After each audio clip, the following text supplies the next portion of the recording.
and wherever you like to listen to podcasts at Talk Real Estate Roundtable. If you would like a one-on-one consultation with me and my team to discuss your real estate needs, you can connect with me at bostonconnect.com or 781-826-8000. Now, sit back, relax, take good notes, and let's talk real estate. And hello to all my South Shore neighbors. You are listening to Talk Real Estate Roundtable. My name is Melissa Wallace, and I'm joined live and in studio with the one and only Sue Bollinger. Hello. Hello. Welcome back. Thank you for having me back again. Oh, of course. I know I asked you what this morning, and you were like, yeah, sure, whatever. So that's awesome. I love that about you. You're just like, yeah, of course I'll be on the show. Give me a topic and let's go. Yeah, I know. I did. I sent you a couple topics, and they were sort of similar to each other, but I think that I put number one as the number one, and that's the one that you picked because I liked it the best. Yeah. Well, it makes sense and it's relevant. So It is. And, we try to be relevant here on Talk Real Estate Roundtable, especially here at Boston Connect Real Estate. And the sun is shining today. And it's like 80 degrees already. Yeah. I did. Julia and I ordered shakes from Key Nutrition in Kingston. We love it there. Love it there. And I took the liberty of having a drive today, and I got in my car, and I think it's because my car was sitting in the sun, but it was like 86 degrees it said, and I was like, oh my gosh. My car just said 80 degrees, so I'm like, I'm going with that. It's a beautiful day. Let's keep them coming. Finally. But yes, the sun is still shining, even though it's now it's 6:16. It's a beautiful day, and it was a beautiful day here at the office too. Yes, absolutely. Lots of real estate happening, lots of buying and selling going on right now. Yeah, we are so busy, and it's just like, everyone always asks me like, "Oh, what's your busiest time of year?" I go, "I don't know, pick a day," and it's busy. It used to be back in the day, it was, the winter was the slowest time, and then, the market would like pick up in the spring, and then the summer would be dead again. But that hasn't happened in 4 years. I don't know what that is all about, because it's just sort of, I don't know what it is. The past couple of years, we've just been so busy all year round, which is an amazing problem to have. Absolutely. Everyone is keeping me very busy here at Boston Connect Real Estate. Yes. You definitely are busy. And congratulations to you. Oh, well, thank you You're serving so much. another term here in Pembroke. I am on the school committee for another 3 years. Another 3 years. Looking forward to it. Yeah, congratulations. Thank you. I would have voted for you, but I live in Halifax. Yeah, so. You moved out of Pembroke. So. You moved out of Pembroke. Sorry. I appreciate the sentiment, though. You had my vote in spirit. Does that count? Yeah, and I have to say I'm just so grateful to the town of Pembroke, that they reelected me. I appreciate their faith in me, and so I'm looking forward to making everyone proud. Yes, and you make us proud here at Boston Connect Real Estate, and we have faith in you as well to thank sell real you. estate. We have Larry in studio tonight. Hi, Larry. Hi, Larry. Hi, I've misplaced my headset. Oh, okay. I'm glad you heard us say hi, though. Larry is in studio, so if you want to join in on the discussion tonight, you can text or call WATD at 781-837-4900. Again, 781-837-4900. We are also live on Facebook and I think maybe Instagram too, YouTube, LinkedIn, all those fun pages. So be sure to follow us, Boston Connect Real Estate. I know we're live on Sharon Costa McNamara as well. She might be watching us as well. Speaking of being busy in real estate, she's very busy in real estate as well. She does sell real estate, in case anybody doesn't know that. Right. She's not just my co-host. Yes.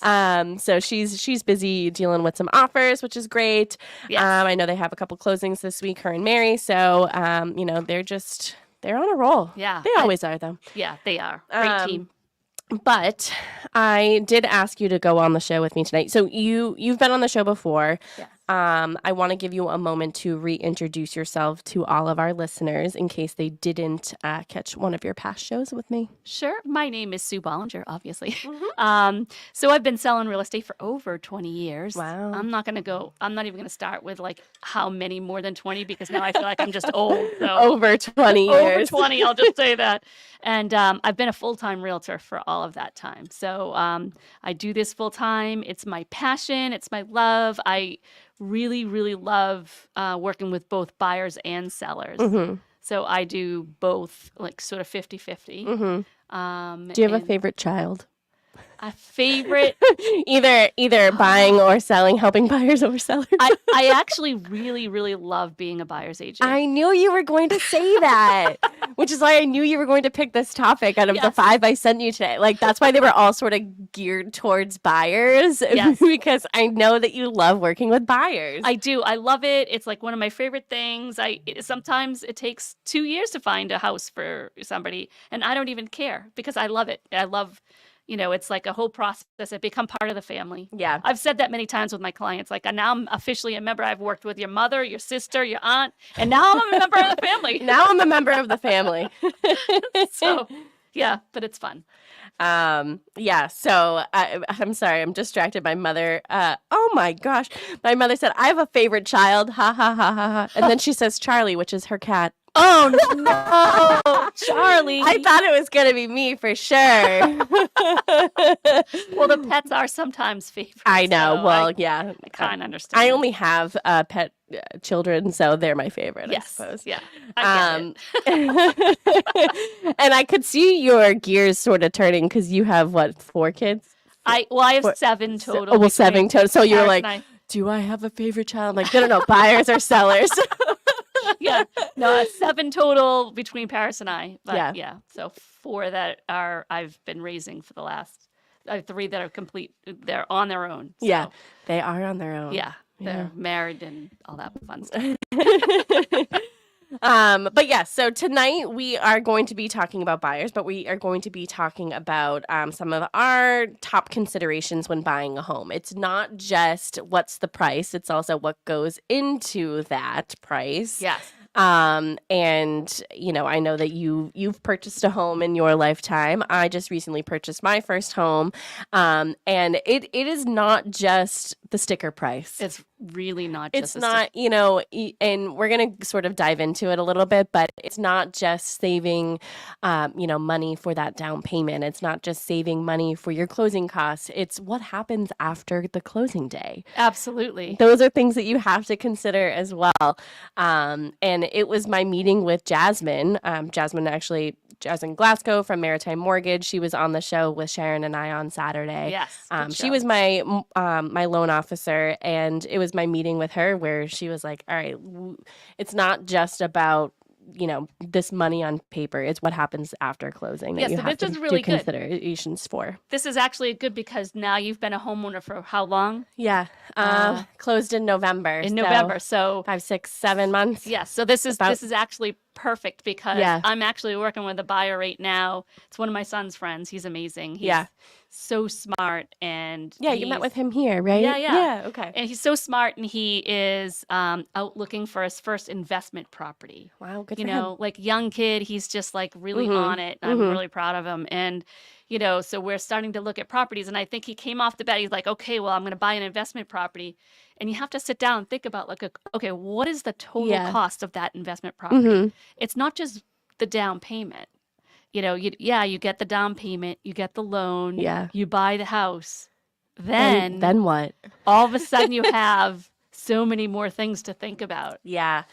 And I think the most important part about it is setting a realistic budget. So, what is it, like we're saying after closing, you leave the closing table, what happens after that? It's like, what can you afford monthly? Not just with your mortgage, but there's also property taxes, there's insurance, maintaining the house, if anything needs to be done to it before moving in. Right. These are all things that you have to consider. And that is why I'm sure you run into this a lot is, buyers, they might want to get into a property with maybe a contractor or somebody so they can get quotes on things. Right. It's not necessarily to get scared because of how much money it's going to cost, or it's not a tactic for buyers to sort of be able to walk away, so I feel like there's some stigma. Oh yeah, people there's some think stigma. That's what the home inspection's all about, but it's really not. There's some stigma with, sellers or listing agents even that are just like, well, do you really need to get into the house and have a quote? Like, we're not trying to hide anything. We just want to, make sure that, we are budgeting for these things after the fact. Absolutely. So I remember showing him like a 2-family in, in one of the Massachusetts towns. I won't say where. And it needed,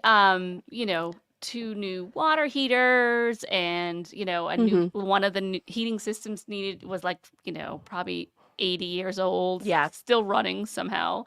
And like it had it was an older house, probably lead paint. Yeah. You probably needed to replace, the electrical needed to be updated. Yeah. So it needed some work. It needed a bunch of work. Yeah. And so here's this first time buyer. Yeah. Who has no idea how much this stuff costs. Yeah. And he's the most first time buyers really don't. And so some can be realistic, and some are like, well, Yeah. That's easy. I'll just fix it a little at a time as I go. How much do you think something like this will cost? Yeah. And it's like, well, this is a really old house. I mean, you could be talking, it could potentially be, $150,000 to $200,000 depending on like what needs to be done to the house. Yeah. So you have to really get your quotes in place, talk to contractors, find out how much things cost. I think it's a little bit different when it comes to an investment property, because you usually, for an investment, it's probably a multifamily, and you're going to have other people living in that, in those units and stuff. Right. So those are some of the things that probably have to be done They have to be up front. With a single family home, if you're looking for something that, not a flipper or anything, you're looking to live in a home or a condo or whatever, things can happen over time. And, there were things that I wanted to do, like the floors and the painting. Like, I knew that I would never do them after I've moved in. Right. So I just upfront cost paid for those things. Yes, but I got smart. quotes. Smart. You know? And I think Sharon, we talked about this on the show too. The gentleman who paints here and has painted at Sharon's house and everything, Kevin Senna, he came over, gave a quote of my whole house, and that was my closing gift from Sharon and Mark McNamara, was having my whole amazing. house painted. But, it's things like that where, I got a quote for the floors. I got a quote. I had, carpet replaced, these things. I knew that I would never do them unless you did unless I did it before. Now that I'm living there, I know that I need a new roof. I know that I need new windows. I know that I'd love to do a new kitchen. I'd love to do a new bathroom, but can I live with them right now? Are they broken? Are they working? Yes. So everything's fine. So everything is fine. Yeah. But sometimes, like, I know, so if somebody's buying, this particular person is buying an investment property, but he's going to live there as well. So it is still his first home. Yeah. One of the things that is important to consider is, the electrical, for example, is it updated? Do you have knob and tube wiring, or do you have like those old, the name's blanking on me. The glass fuses. Yeah, fuses. Thank you. You said it. I just agreed with you. So, it's important to get prices from insurance companies, because most insurance companies won't insure you. So you have to get like a specialized insurance policy that covers. Well, yeah, that's the other thing. When I was going through my process, I did get, I think, 4 quotes for just homeowners insurance, you know, and I just sent a lot of it to George Post, who works with Jasmine at Maritime Mortgage. I think he used to do insurance and stuff like this. So he was, quote me, don't quote me. Yeah. He just knew a lot about it. So I sent him a lot of the quotes, and he was like, yeah, this, and this, whatever. And I ended up going with a quote that I got from, I use Jordan Insurance in Weymouth, and always have, my whole family always has. So I have, like, I just go through the broker for like all of the insurance that I've had. And he gave me the best quote, actually, so it was somebody that I already knew, but it was good to get other quotes from other companies as well. Right. I ended up going with, somebody that I probably already would have. But again, it's like I didn't even really think about it. I was like, oh my gosh, I had renter's insurance before, but it's like, whatever.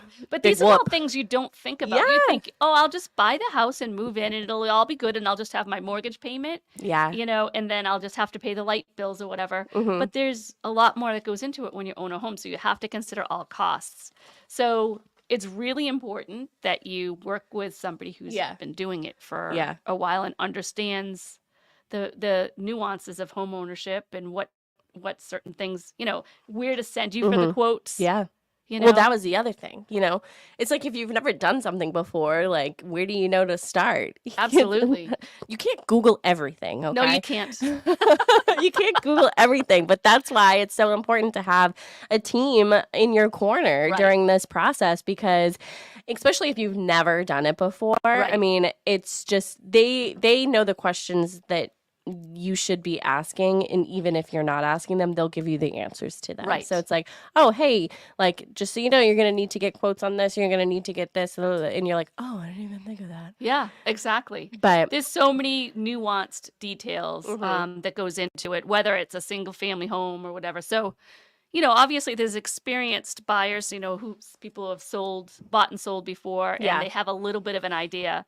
And that even then, I say Yeah. you still need to get quotes. Like, Yeah. how much does it cost if there's like, you see a little termite damage in a corner and you want to get it treated? Like, how much does something like that cost? You got to, know where to go to get the quotes. yeah. There's, I would say, like, selling real estate, there's never the same deal ever. No. Every deal is Every so different. deal is different. Every house is different. Some are easier than others. Yeah, exactly. So you never know, like, if you're going to end up, like, what problems you're going to encounter during the time. Yeah. So it's Yeah. tough.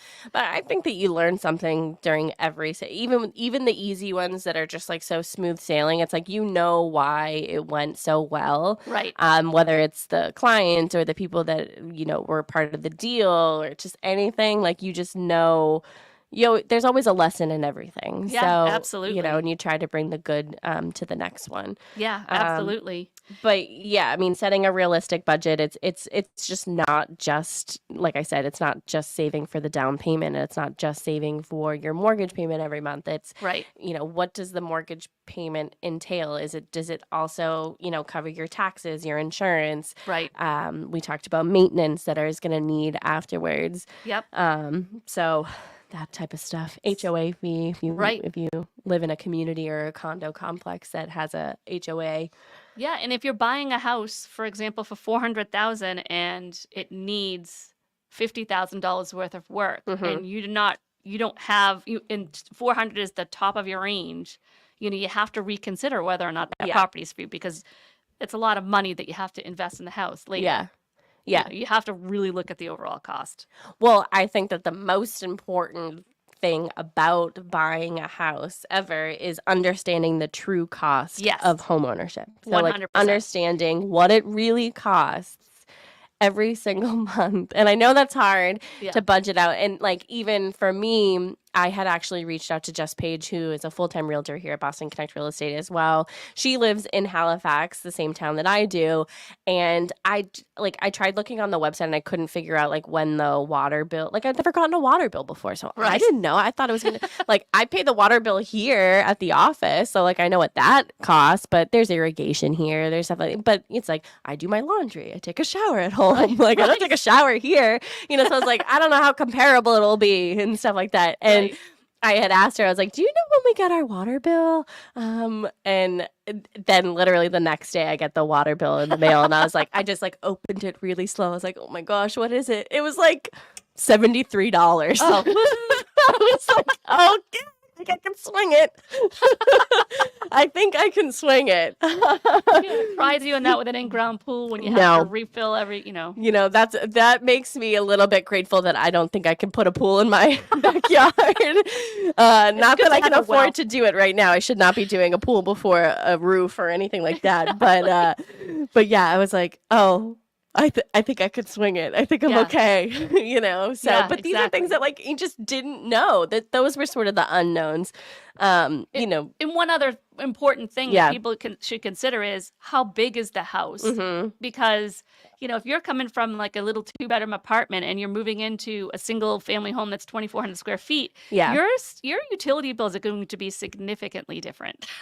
Or if you're moving from Mary and Sam's house into your own, it's going to be a little bit different. It's going to be a little bit different when you don't have to share. A little bit different. I am grateful that I no longer have a car payment, though, so that's Well, that's great. helpful. That That's is very really helpful. good. So that goes towards the other bills. Yes. But yeah, those are things that, I never really had thought about before. I mean, of course I dreamed about being a homeowner, but I don't dream about, I can't wait to pay the first water bill. I can't wait to pay the trash bill every year. Like that's not really the glamorous part about owning a house. Exactly. But you know what? At the end of the day, it's yours. Right. So, I sort of had to budget that. Yeah, absolutely. The unknown. I had to budget my $73.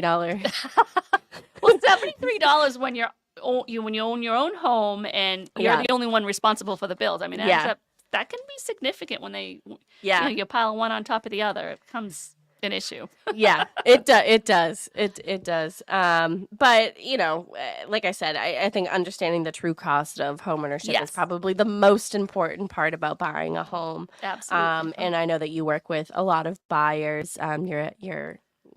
You're a very successful agent anyways, but I feel like you are heavy on the buyers, right? Yes. Yeah. I am heavier on the buyers, but I do both. And I love selling, obviously. So, but. If you want to join in on the discussion again, you can call Larry at WATD 781-837-4900. We are live as well. I'm watching it on Facebook. Oh, Mackenzie McNamara is watching. Hi, Mackenzie. Hi, Mackenzie. Rob Hackler is watching as well. So hello, Rob. But yeah, anything else you want to say about the whole, maybe the money part of it? Just make sure that you're weighing in all costs. Make sure you get a good mortgage broker who can go through the numbers and give you a realistic expectation of what your payment's going to be before you actually put the offer in. Yeah. Well, I also think that it's important to work with your buyer's agent in coming together with an appropriate purchase price as well. Yes, so absolutely. I'm calling it the sticker price. It's not always that. It could be less. It could be more. It could be whatever it is that you put on your offer. Right. But working with your buyer's agent, you're going to come. Your agent is going to be looking for comparables, and that's their job. Their job is to show you the value of that house. Anything more than that value sort of range that they show you is an emotional value. So whatever emotional value you want to put onto that, on top of that, is your prerogative. Right. But I feel like, and you should, this, that the buyer's agent's responsibility when putting in an offer is showing the value of that house at that point. It's not always, you're not relying on the listing agent to come up with the price. You do your research and you sort of show your client, the buyer. Yes, it's very sort of the value of the house. You need to know the value of the house, and in this market, a lot of people are going over asking, and sometimes that's okay as long as you've weighed in the costs. Mm-hmm. But you want to stay within your pre-approval amount because they pre-approve you for that amount for a reason. So yeah. Well, there was, I think, a point, and you might have even said it on a show that you'd been on too, is that, I think during COVID, maybe when prices were sort of going all over the place, that you were showing your clients homes that were under or well under their budget, so they could be competitive. Absolutely. Yeah. Absolutely. If your budget is $400,000, and you're looking at houses at 405, you're never going to get anything. Yeah. Not in this market. Yeah. If it's priced accordingly, you might not, but if it's overpriced, if it's overpriced, your buyer's agent will tell you that. They'll show you it. You can look at the days on market. Yeah. And the market will show you. Let me tell you that the market will show you if the home is overpriced. That's true, because it won't sell right away. Okay. Next part we want to talk about is the importance of location. Location. Yes. This was another thing that we saw, during COVID times. The craziness of COVID times is a lot of people moving sort of outside of their realm of where they thought that they were going to land. Right. Considering other towns, especially in a market where there's not a lot of inventory. So you sort of have to expand your horizons and sort of consider towns that you might not typically consider. Budget could also be a factor in that as well. Yeah. How long is your commute? I think the question you have to ask yourself is, what are you looking for in a location? Mm-hmm. That's important to ask. Do you want to be near a commuter rail? Do you want to be near a highway? Does it matter? Maybe you work from home and it doesn't matter, and you can go out in the country, and maybe you're retired and you don't have to commute anywhere. Well, I'm sure there are buyers that consider school systems to be, absolutely. a part of their consideration when purchasing a home. Parks or shops, the safety. Those are all things that a buyer should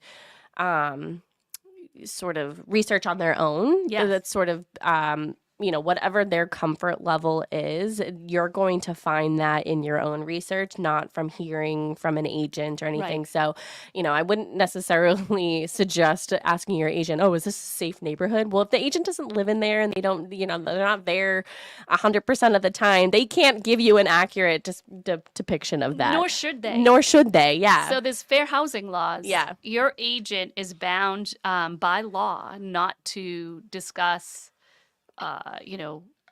locate there's specific things that you can't say, like, oh, well, that purple person, lives next door and the green one's on the other side, so maybe you shouldn't be here. Like, you're not allowed to talk about these things. So sometimes people will come to me and they'll be like, well, what do you think of this neighborhood? Well, I'm not allowed to say. Yeah. And your taste might be different. Absolutely. I might be looking for something completely different than you. Like, it might seem like a very innocent question. Like, it doesn't seem like you're like hurting anyone or breaking any laws, but like the agent is not allowed to discuss it. Yeah. I mean, we could sort of provide you a resource like, oh, here's the town website that, of the, like, just send you the link of the website, the general first page of the website of the town, and just be like, oh, would be a great resource for you to do some research, whether it's, crime rates or, school systems or anything like that might interest a buyer. Yeah.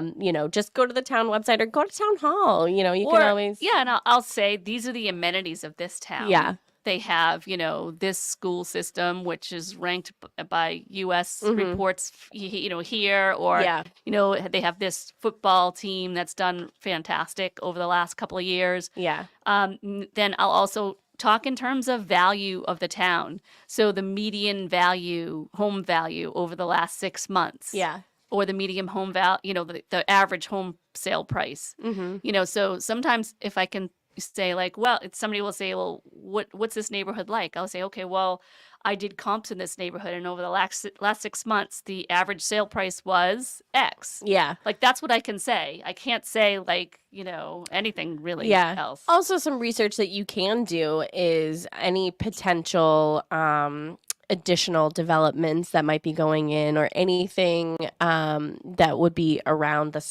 in the surrounding area that might impact their decision to purchase a home. You can certainly talk about that, whether it's, In fact, we have a duty to really, as a buyer's agent, to look into that for you and ask questions and show you where to look for that information. Yeah. So. And I think that is also very, very important, because I know you don't want to get a phone call in 1 to 2 years and be like, how come you didn't tell me that, all of these trees were going to be knocked down and a whole development was going in there and blah, blah, blah, blah, blah. It's like, do the research beforehand. Absolutely. Yeah. You have to know, like, this is where the boundary is, and the people behind you that own it, could be doing A, B, C, or D. You have to be able to talk in those terms. Yeah. So those are the kind of things you can ask your agent, and you should. Yeah. Another thing, about location, maybe the actual location of the house. So, the size of it, the layout, the condition of the home, sort of the lot size, all those things, are considerations as well. Yeah. Again, back to the first point we talked about. If your budget is $400,000 and you happen to find a 2,400 square foot house, you still have to figure out how to heat it. Yeah. Pay the electric bill. Yeah.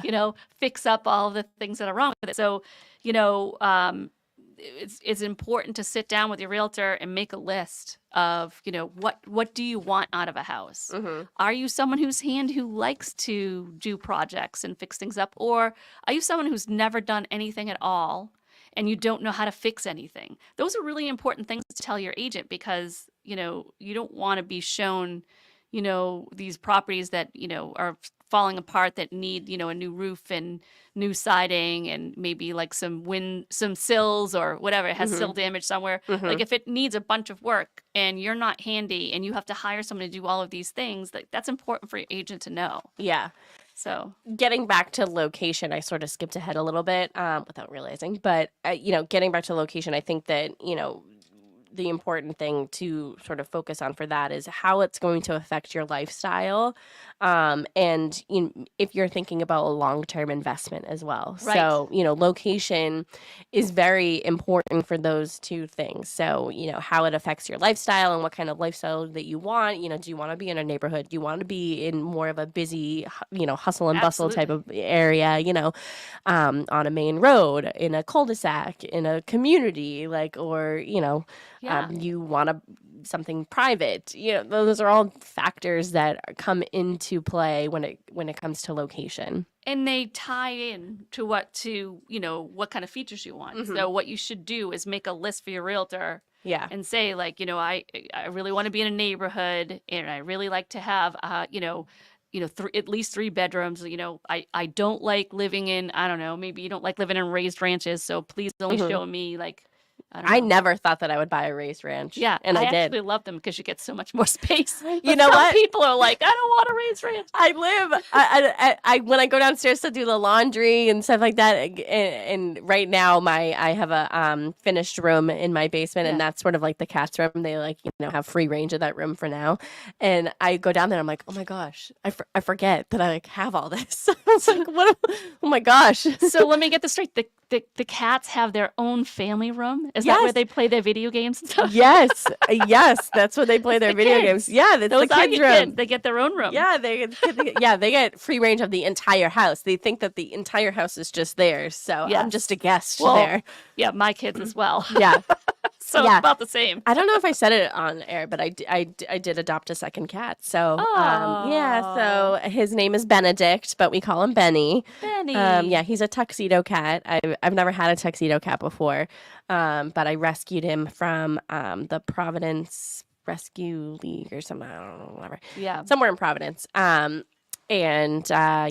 rescued him April 27th. Oh, congratulations. Thank you. Yes, he had his first vet visit yesterday because he was wheezing a little bit, but he has a upper respiratory infection, probably from the shelter. And did the kids get along?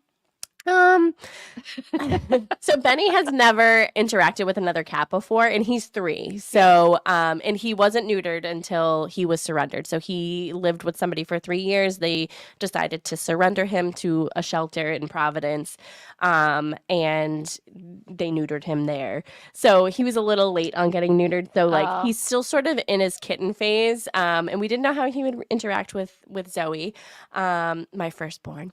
But I introduced them pretty slowly. She's not the biggest fan, but she's getting used to him, and he's so in love with her, and he wants to play with her, and she's like, I'll give you some attention, but I'll let you know when I'm no longer interested. Exactly. And she does. So that's great. But otherwise he's very healthy. He's a healthy boy, and he's happy now. So they have free range of the entire house, and I never thought that I would even say that, and here I am. Yes, absolutely. But see the benefits of a raised ranch right there, because you've got the whole downstairs and extra space. So, and that's important. Soon I'm going to teach them, go downstairs like you would a child or something. Is that what you say to your kids? I don't know. Go play downstairs, toy. and they'll go downstairs and they'll be fine. Go hang out on your tower downstairs. But that's a benefit of having a raised ranch. I mean, I never thought that. Again, I guess this is sort of my take on this part of the show is, I was looking for a little ranch or a little cape or something, not a lot of land, not a lot of it, and I ended up buying a raised ranch on 2.7 acres. So, and it was just a great opportunity for me, and I sort of changed my mindset and took advantage of the situation or the opportunity, and and now I love it. I do. It's a great house, and my cats love it. Yeah, absolutely. That's sort of my take on that part of it. Sorry, I interrupted you. No, I was just gonna say that sort of leads into the importance of home inspections. Yeah, which is really difficult in this market because most everyone wants a home inspection. Mm-hmm. but in many cases, there's so many people waiving them. Yeah. And it's so dangerous, I think. It's really difficult to be a buyer's agent and, you say, like, I really recommend, especially first-time buyers, I really recommend you do a home inspection because you learn so much about the house. Yeah. I don't feel as bad if it's like somebody who's bought for the third or fourth time and they know what the home inspection, they have an idea of home ownership. But the first-time buyers, that is so difficult. Yeah. Yeah. I've been honest on the show. I waived my home inspection. And sort of everybody knows I had a home under agreement beforehand, did a home inspection and a water test on that house and everything. And it was more educational for me in finding out it had multiple owners. Somebody had done a lot of work to it themselves. And sort of there was a lot of unknowns. Yeah. With my house, I had seen the house a couple times. Mark McNamara had done work on it. It had a single owner since 1964. Right. It was well maintained. Like, I just sort of was comfortable, and the McNamaras live 1 mile down the road. So if anything was wrong, I would for sure be calling them.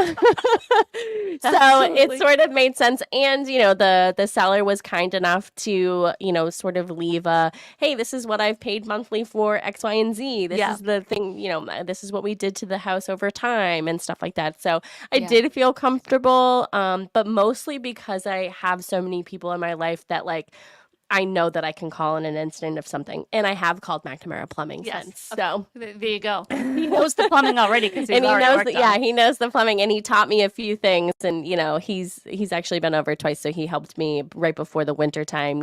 He showed me how to shut the water off, and all the spigots outside and stuff like that. So the thing is you had somebody who could go with you to the house. He already knew the house. Yeah. And he could say, like, oh, it's a solid house. It doesn't need, because he's in the trade. He, like, understands. Mm-hmm. He's been in the trades all his life, so he understands what to look for. I definitely wasn't comfortable the first house that I got an accepted offer on because, and mostly it was because I knew that the seller had done a lot of work themselves, and it ended up not being correct. So that's something that I learned at my home inspection. So, and was the reason why I walked away. Yeah. And not to say that, somebody who's licensed and insured and owns a house can't do work on their own house or anything like that. It was just when you're not and you do things wrong. Right. It doesn't look good to a buyer. Right, exactly. But yeah, so. I've seen more than a few of those. No, yeah, I'm sure you have. How many houses do you think you've seen over the past 20 plus? I know you're not giving the right the right number, but 20 plus years.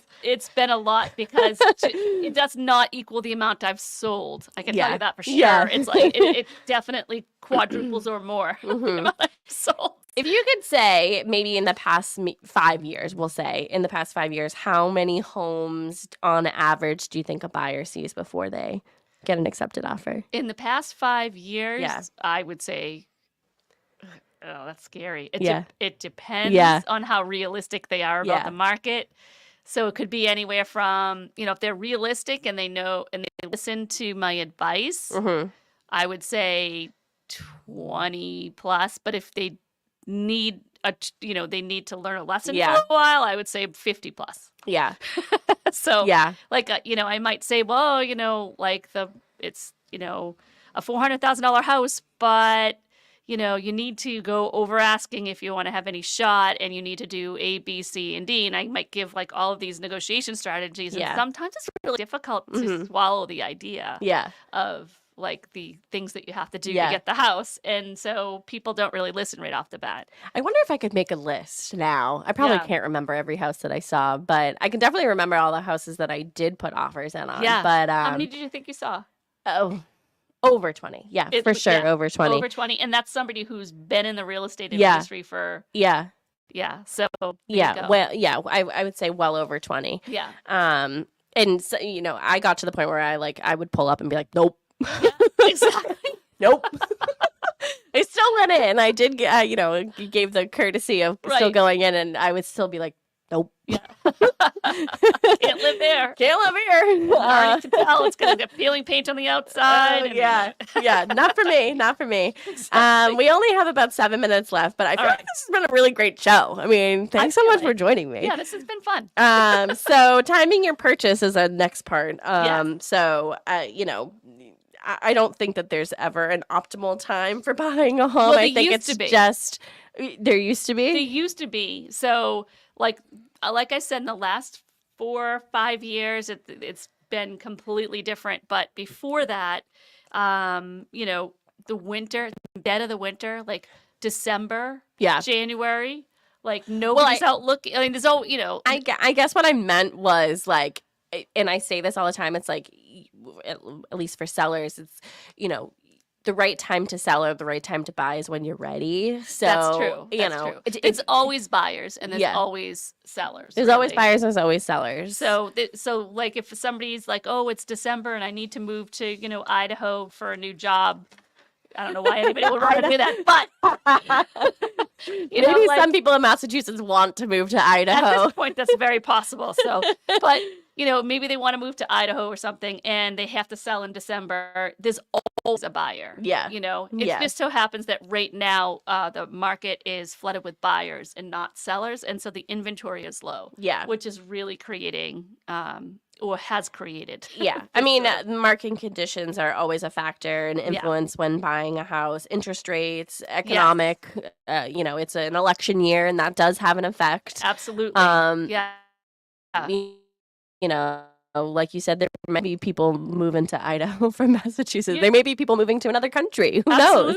Absolutely. But like we said, there's always somebody moving. There's always somebody willing to buy, willing to sell. So absolutely. But yeah, and honestly, even people have complained about the interest rates. And I bought my first house when it was 7.5%. Years ago. Hopefully, nobody's like looking at my age. 20 plus years, 7.5%.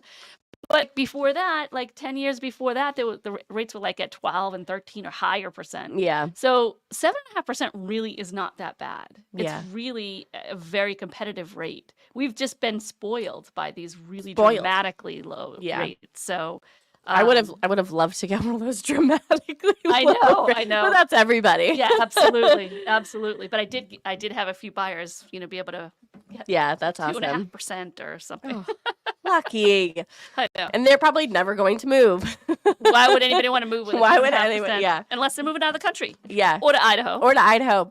So I wonder if you have anybody in Idaho that you can refer. Maybe through Buffini you can find somebody. That's right.